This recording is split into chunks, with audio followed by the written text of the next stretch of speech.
हीरा, जो कि एक गरीब मूर्तिकार है, लीला काकी के पास आता है।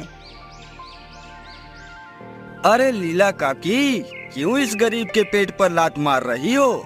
इस उम्र में इतना काम क्यों कर रही हो काकी? बीमार हो जाओगी, बैठकर आराम करो। क्यों, क्या हुआ हीरा? अरे काकी, एक तो तुम अपनी मूर्ति को इतना सुंदर बनाती हो, फिर उन्हें इतने सस्ते दामों में बेच देती हो। जितने भी थोड़े बचे कुछ लोग रहते हैं, उन्हें मेरी बनाई गई मूर्ति पसंद आती है, तो उन लोगों को आपकी मूर्ति के आगे मेरी मूर्ति महंगी लगती है, तो वो आपकी मूर्ति ले लेते हैं। अरे लीला काकी, आपको इतने धन दौलत की क्या जरूरत है? आपका तो बेटा आपको हर महीने बहुत सारा धन भेजता है।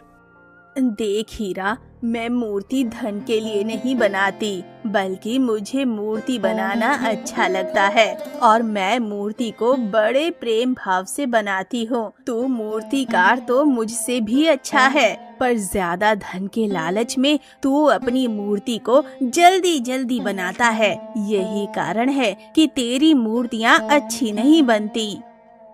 लीला काकी की बातें सुनकर हीरा अपने घर लौट आता है। घर पहुंचते ही हीरा की पत्नी, जिसका नाम निर्मला है, वो पूछती है, क्या हुआ जी, आप इतने गुस्से में क्यों हो?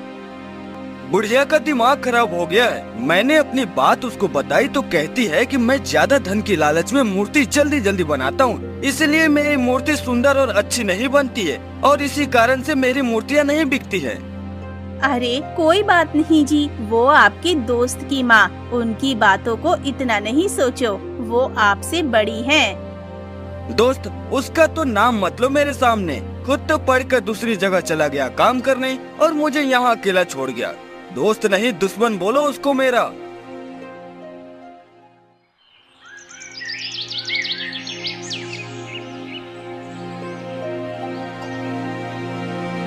कुछ समय बाद लीला काकी के घर एक लड़का और एक लड़की आते हैं।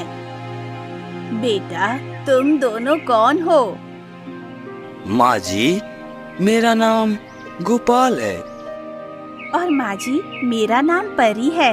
हम दोनों को आपके बेटे ने भेजा है, आपकी देखरेख और आपकी सहायता के लिए। लीला काकी गोपाल और परी से पूछती है, मेरा बेटा अब कैसा है? समय पर भोजन करता है या सारा दिन काम में लगा रहता है? चिंता मत कीजिए माँ जी, आपका बेटा ठीक है और वो बहुत ही बड़ी मेहनत से काम कर रहे हैं। वैसे बेटा, मेरे यहाँ 2 लोगों जितना काम नहीं है। हाँ, तुम में से कोई एक मेरे पास रह सकता है। एक काम करो परी, तुम मेरे यहाँ रुक जाओ काम में मेरी सहायता के लिए। गोपाल घबरा कर बोलता है, माँ जी, मैं अब कहाँ जाऊँगा? घबराओ मत, मेरे पास तुम्हारे लिए भी एक उपाय है। तुम मेरे साथ हीरा के घर चलो। अब लीला काकी गोपाल को हीरा के घर ले जाती है। लीला काकी हीरा के घर के बाहर पहुंचती है और बोलती है, हीरा, ओ हीरा, सुन तो, हीरा बाहर आ। अब ये बुढ़िया यहाँ क्या लेने आई है? जाओ निर्मला, देखो क्यों ये बुढ़िया मुझे बुला रही है। आप शांत हो जाइए, मैं अभी जाकर देखती हूँ। बोलिए लीला काकी, क्या हुआ? अरे हीरा कहाँ है? माँ जी, वो कुछ काम कर रहे हैं, आप मुझे बताइए क्या हुआ? अरे निर्मला बेटा, ये गोपाल है, इसके साथ एक लड़की भी है जिसका नाम परी है। इन दोनों को मेरे बेटे ने भेजा है काम में मेरी सहायता के लिए। अब तुम्हें तो पता है निर्मला बेटा कि कहाँ मैं बूढ़ी बाढ़ी, मेरे यहाँ कहाँ इतना काम है, इसलिए मैंने सिर्फ परी को रखा है अपने यहाँ काम के लिए। तो मैं ये कह रही हूँ कि तुम अपने पास गोपाल को रख लो। गोपाल तुम्हारी और हीरा के काम में सहायता कर दिया करेगा। अरे माँ जी, हम कैसे रख सकते हैं? हम ठहरे गरीब, हमारे पास कहाँ इतना धन है कि इसे वेतन के रूप में दे सके। अरे निर्मला, ये तुमसे कोई वेतन नहीं लेगा। ये तो मैं कह रही थी कि तुम्हारे यहाँ ये बिना वेतन के काम करेगा। बस तुम इसे 2 समय का भोजन दे देना। तभी हीरा घर के बाहर निकल कर आता है। निर्मला हीरा को बताने जा रही होती है। तभी हीरा बोलता है, कुछ मत बताओ निर्मला, मैंने सब अंदर से सुन लिया है। ठीक है माँ जी, अब जाओ। अब से गोपाल यहीं रहेगा हमारे साथ। लीला काकी अपने घर चली जाती है और हीरा गोपाल को घर के अंदर ले आता है। तुम्हें मेरे दोस्त ने भेजा है। क्या कर रहा है आजकल वो वहाँ पर? वो तो वहाँ पर बहुत मेहनत कर रहे हैं और अच्छा खासा धन भी कमा रहे हैं। अच्छा गोपाल, एक काम करो, तुम जंगल से कुछ लकड़ी ले आओ। अरे उसे कुछ भोजन तो करने दो। मेहमान नहीं, ये एक नौकर है, तो इसकी कोई जरूरत नहीं है खातिरदारी करने की। गोपाल मुस्कुराकर जंगल की ओर निकल जाता है लकड़ी लाने के लिए। ये आप उसके साथ ठीक व्यवहार नहीं कर रहे। कम से कम उसे खाना तो खाने देते। ज्यादा अच्छा व्यवहार करने की कोई जरूरत नहीं है, वो बस एक नौकर है। अब दूसरी ओर लीला काकी को बहुत तेज भूख लगती है। लीला काकी खाना बनाने के लिए जाती है। माँ जी, आप रहने दीजिए, मैं आपके लिए खाना बना देती हूँ। नहीं नहीं बेटी, तुम जब से आई हो तब से तुमने बहुत काम किया है। तुम थोड़ा आराम करो, तुम रहने दो। नहीं माँ जी, ये तो मेरा सौभाग्य है कि मुझे आपकी सेवा करने का मौका मिल रहा है। आप आराम से बैठें, मैं कुछ समय में स्वादिष्ट खाना बना कर लाती हूँ। और कुछ समय में ही परी लीला काकी के लिए स्वादिष्ट खाना बनाकर ले आती है। लीजिए माँ जी, स्वादिष्ट खाना खाइए। अरे परी, तू तो सच में बहुत जल्दी खाना बनाकर ले आई। खुशबू तो बहुत अच्छी आ रही है। चल जल्दी से तू भी ले आ अपना खाना। नहीं माँ जी, अभी मुझे भूख नहीं है, मैं कुछ समय बाद खा लूंगी। अभी आप खा लीजिए। अब कुछ समय बाद गोपाल जंगल से लकड़ी लेकर आ जाता है। हीरा खाना खाकर उठता है। ले आया लकड़ी जंगल से? जी भैया, ले आया लकड़ी जंगल से। भैया नहीं, मालिक बोल। आगे से मुझसे जब भी बात करे तो मुझे मालिक बोलना, ठीक है? जा अब खाना खा ले। ठीक है मालिक। गोपाल निर्मला के पास जाकर बोलता है, लाओ मालकिन, खाना दीजिए। अरे पगले, मुझे मालकिन क्यों बोल रहा है? जब वो मेरे मालिक हुए तो आप मेरी मालकिन हुई। नहीं नहीं गोपाल, तू मेरे बेटे जैसा है, तू मुझे माँ कह सकता है। वैसे भी तुझे देखकर ऐसा लगता है कि कहीं देखा है तुझे। ठीक है मालकिन, मैं आज से आपको माँ कहूँगा, पर मालिक कुछ कहेंगे तो नहीं? अरे कुछ नहीं कहेंगे। मेरे पति बाहर से गुस्सैल लगते हैं पर दिल से अच्छे हैं। हाँ, जब उनका दिमाग खराब होता है तो वो कुछ ज्यादा बोल देते हैं। माँ, अब खाना मिलेगा? बहुत भूख लग रही है। हाँ मेरे बेटे, अभी देती हूँ।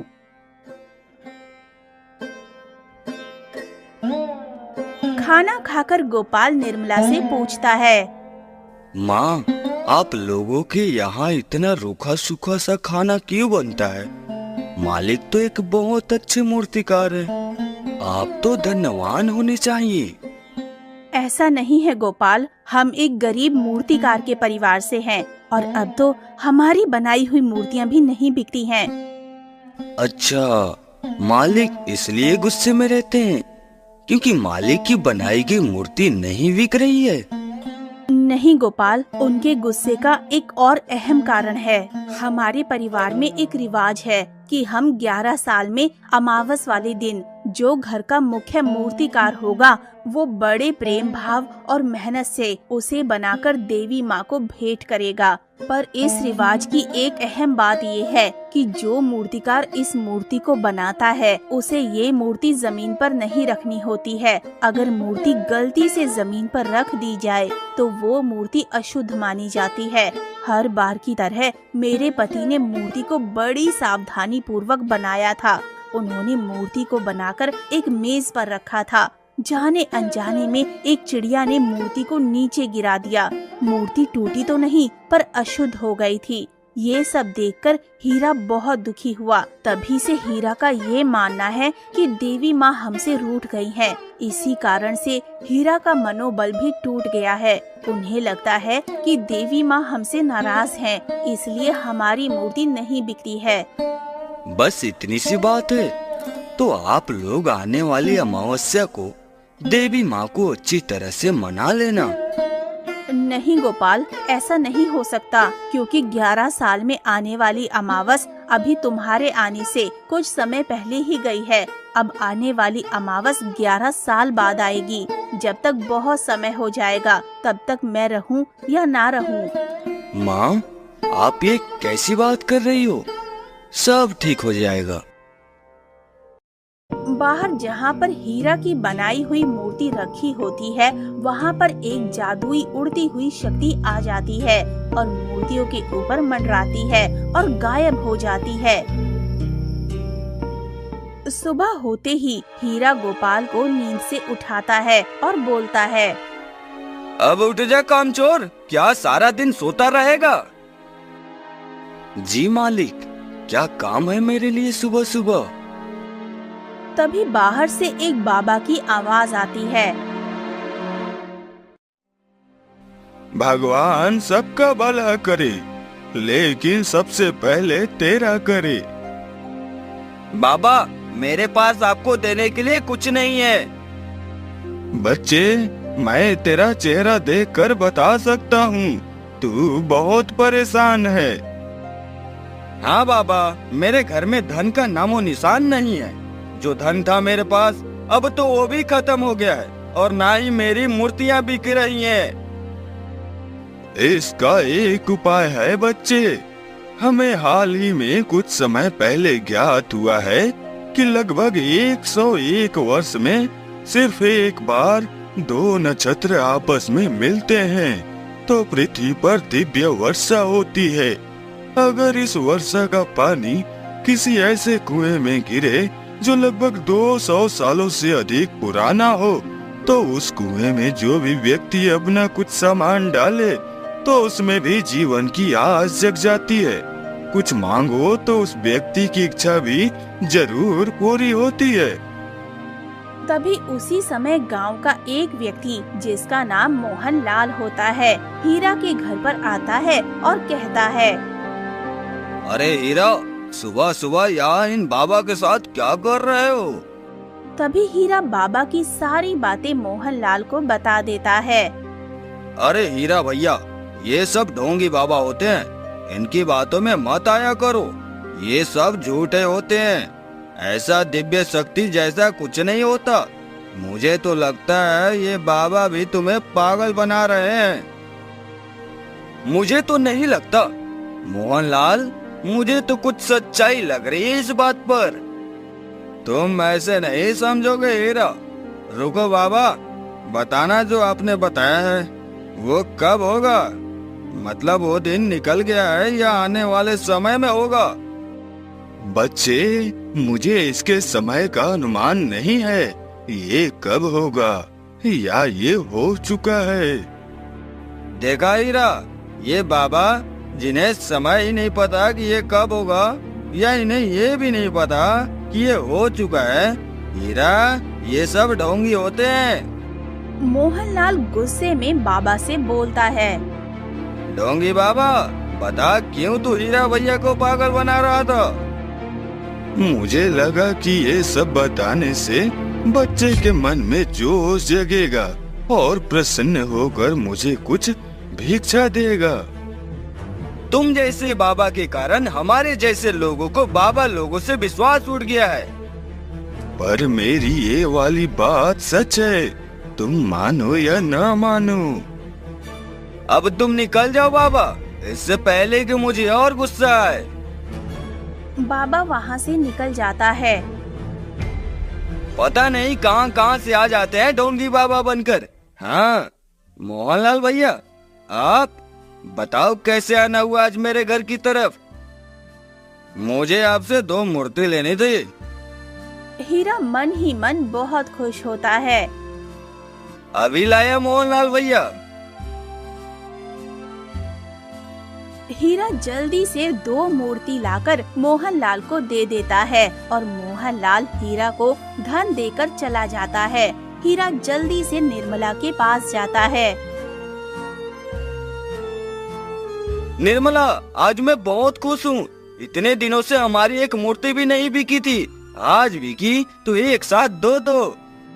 तभी हीरा के घर के बाहर कुछ और लोगों की आवाजें आती हैं। हीरा बाहर जाकर देखता है कुछ और लोग मूर्ति लेने आए थे। ऐसे ही पूरे दिन में एक के बाद एक हीरा की सारी मूर्तियां बिक जाती हैं।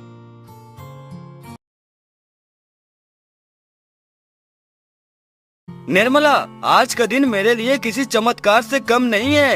एक ही दिन में मेरी सारी मूर्तियां बिक गई। ये मेरे लिए किसी सपनों से कम नहीं है। देखा, मैं कहती थी ना, भगवान के घर देर है पर अंधेर नहीं। आपको आपकी मेहनत पर विश्वास होना चाहिए और मैंने ये भी कहा था कि आपकी मेहनत एक दिन जरूर रंग लाएगी। हाँ निर्मला, तुम सही थी। अब मुझे और मूर्ति बनाने के लिए पूरी रात भर जागना होगा, क्योंकि कुछ लोगों को आज मूर्ति नहीं मिल पाई, तो मैंने उन्हें कल के लिए कहा है मूर्ति देने के लिए। मैं बाहर जाकर देख लेता हूँ कि सारा सामान है कि नहीं मूर्तियाँ बनाने के लिए।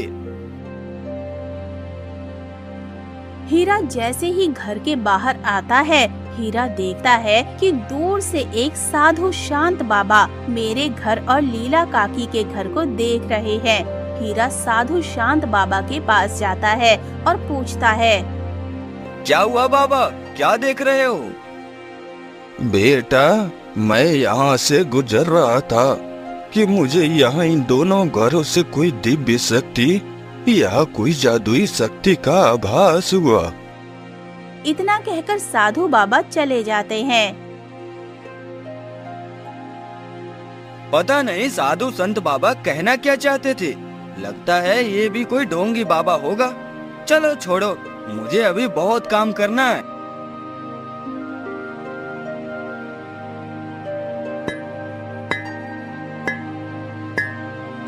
हीरा बिना कुछ खाए पिए काम करने लग जाता है। इधर लीला काकी खाना खा रही होती है और परी से बोलती है, लगता है आज हीरा बहुत खुश है। होगा भी क्यों नहीं, आज उसकी सारी मूर्तियाँ जो बिक गई हैं। परी, पता है 2 दिन बाद मेरा बेटा यानी तुम्हारा भाई आ रहा है। माँ जी, आप आराम से खाना खाकर सो जाइए, मैं भी बचा हुआ काम खत्म करके सो जाऊंगी।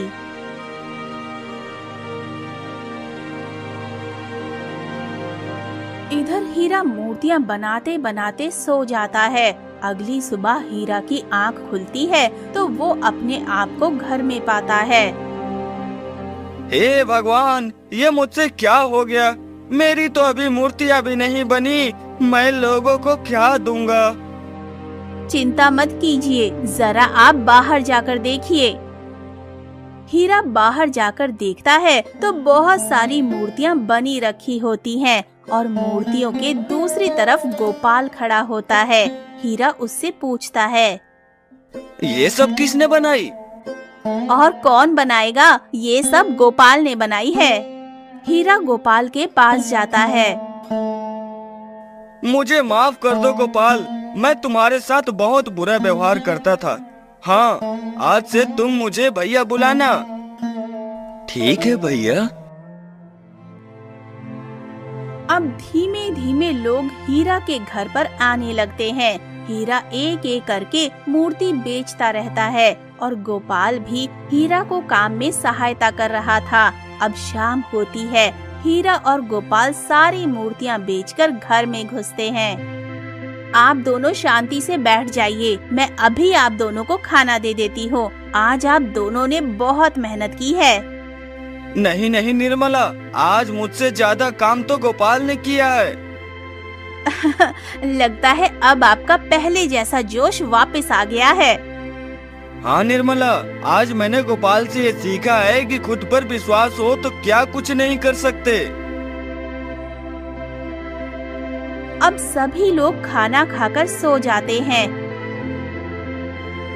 अगली सुबह होती है, हीरा उठता है और गोपाल को अपनी जगह नहीं पाता तो निर्मला से पूछता है। अरे निर्मला, गोपाल कहाँ गया? हाँ, जब मैं भी सोकर उठी तो गोपाल नहीं था। कहाँ गया ये लड़का सुबह सुबह? चिंता मत कीजिए आप, जरूर बाहर कुछ सामान लेने गया होगा। हाँ तुम ठीक कह रही हो, वैसे भी मुझे भी मूर्ति बनाने का कुछ जरूरी सामान लेने बाहर जाना है। हीरा घर से सामान लेने के लिए निकल जाता है। कुछ दूरी चलने पर उसे लीला काकी का बेटा सुनील मिलता है। और मेरे सुनील दोस्त, बड़े दिनों बाद दर्शन दिए, कैसे हो? सब ठीक है ना? अरे हीरा, मैं तो ठीक हूँ, तू बता कैसा है? और माँ और निर्मला भाभी कैसी है? सब ठीक है सुनील।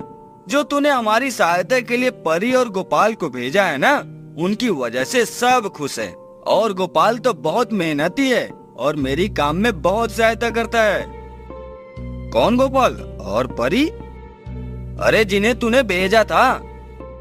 हीरा, मैंने किसी गोपाल और परी को नहीं भेजा था तुम्हारे यहाँ काम की सहायता करने के लिए। तू लगता है भूल गया है। चल अभी मेरे घर, अभी पता चल जाएगा।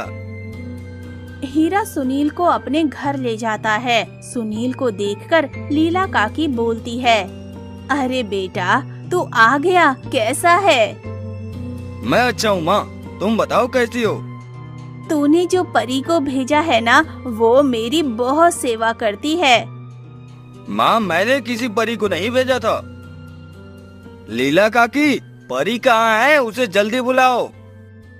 परी को तो मैंने सुबह से नहीं देखा। ऐसा कैसे हो सकता है? गोपाल भी सुबह से गायब है और आप बता रहे हैं कि आपने परी को भी सुबह से नहीं देखा। हीरा चिंता में सोचता है और कहता है, आप दोनों मेरे घर चलो, शायद गोपाल अब घर वापस लौट आया होगा।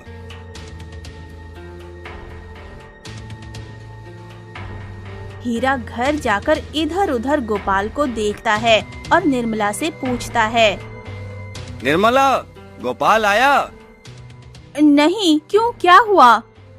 सुनील बोल रहा है कि उसने किसी गोपाल और परी को नहीं भेजा था। क्या उन्हें तूने नहीं भेजा था? हाँ माँ, मैंने किसी को नहीं भेजा था। अगर उसे सुनील भैया ने नहीं भेजा था तो वो दोनों थे कौन और इतने दिनों तक हमारे साथ क्यों रह रहे थे? हीरा चिंता में सोचता है और अचानक से हीरा को याद आता है कि कल एक शांत साधु बाबा कुछ बोल रहे थे। वो क्या बताना चाह रहे थे? कोई मुझे बताएगा कि यहाँ क्या चल रहा? पता चल गया। इस बात का उत्तर मुझे पता है कौन दे सकता है। कौन? कौन? चलो मेरे साथ। हीरा सभी को अपने साथ लेकर जंगल की ओर निकल जाता है और चारों तरफ हीरा शांत साधु बाबा को ढूंढने लग जाता है। कुछ समय हीरा की नजर उन्हीं साधु शांत बाबा पर बढ़ती है, जो कि एक पेड़ के नीचे ध्यान कर रहे होते हैं। हीरा और सभी लोग बाबा के पास जाते हैं। आओ बेटा, मुझे पता है कि तुम्हारे मन में बहुत से सवाल उमड़ रहे होंगे। तुम यहाँ गोपाल और परी के बारे में पूछने आए हो। मुझे तो कल ही पता लग गया था, जब मैं तुम्हारे घर के पास से निकला था। हे साधु बाबा, मैं आपसे विनती करता हूँ कि आप जल्दी बता दें कि गोपाल और परी कहाँ हैं। वे दोनों अब जहाँ पर हैं, वे अब कभी वहाँ से वापस नहीं लौट सकते। क्यों साधु बाबा? क्योंकि वह दोनों मनुष्य नहीं थे। वे दोनों दिव्य शक्ति और जादुई शक्ति थी। वो तुम्हारी कुछ समय के लिए सहायता करने आए थे। साधु बाबा, वो दोनों दिव्य शक्ति और जादुई शक्ति थी, तो हमारे घर क्यों आए थे? सहायता करने? क्योंकि उनकी रचना तुम लोगों ने ही की थी। हमने? वो कैसे साधु बाबा? कुछ समय पहले तुम्हें अपने परिवार की देवी माँ को एक मूर्ति भेंट करनी थी, पर किसी कारण वह मूर्ति अशुद्ध हो गई थी। लेकिन वह मूर्ति बड़े लगन और प्रेम भाव से बनाई थी। लेकिन मूर्ति अशुद्ध हो जाने के कारण तुमने वह मूर्ति लीला काकी को दे दी थी, नदी में सराने के लिए। और जब लीला काकी तुम्हारी मूर्ति सराने जा रही थी, तो वह एक अपनी भी पुरानी मूर्ति नदी में सराने के लिए ले लेती है। और जब लीला काकी मूर्तियां नदी में सराने के लिए निकली, तो वह एक चमत्कारी दिन था। यह वही दिन था जो लगभग 101 वर्ष बाद आता था, जब दो नक्षत्र आपस में मिलते हैं। और जब लीला काकी बीच जंगल में पहुंची, तो बहुत तेज हवा और वर्षा हो रही थी। हवा इतनी तेज थी कि लीला काकी को कुछ ठीक से नहीं दिख रहा था। तो उन्होंने वह मूर्ति कुएं पर रख दी और अपनी आंखें बंद करके नीचे बैठ गई थी।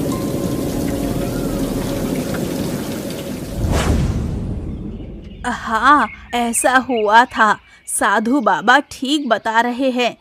लेकिन जब कुछ समय बाद अपनी आंखें खोलकर उठती हूँ और मूर्तियाँ देखती हूँ, तो मूर्ति अपनी जगह पर नहीं थी। मैंने मूर्तियों को इधर उधर ढूंढा, पर मुझे नहीं मिली। फिर मैं घर वापस आ गई। वह मूर्तियां कहीं गायब नहीं हुई थी, बल्कि वह दोनों मूर्तियां कुएं में गिर गई थी। वो कुआं भी लगभग 200 सालों से अधिक पुराना था। और जैसे ही दिव्य वर्षा का पानी कुएं में गिरा, वहां से उन दो मूर्तियों में जीवन की उत्पत्ति हुई। और क्योंकि उन्हें तुमने ही बनाया था, तो वह तुम लोगों की सहायता के लिए आए थे, और वो अब जा चुके हैं। साधु बाबा की बात सुनकर सब अपने घर वापस लौट आते हैं। निर्मला, मुझे नहीं पता था एक दिन हमारी बनाई हुई मूर्तियाँ हमारी सहायता के लिए आएंगी।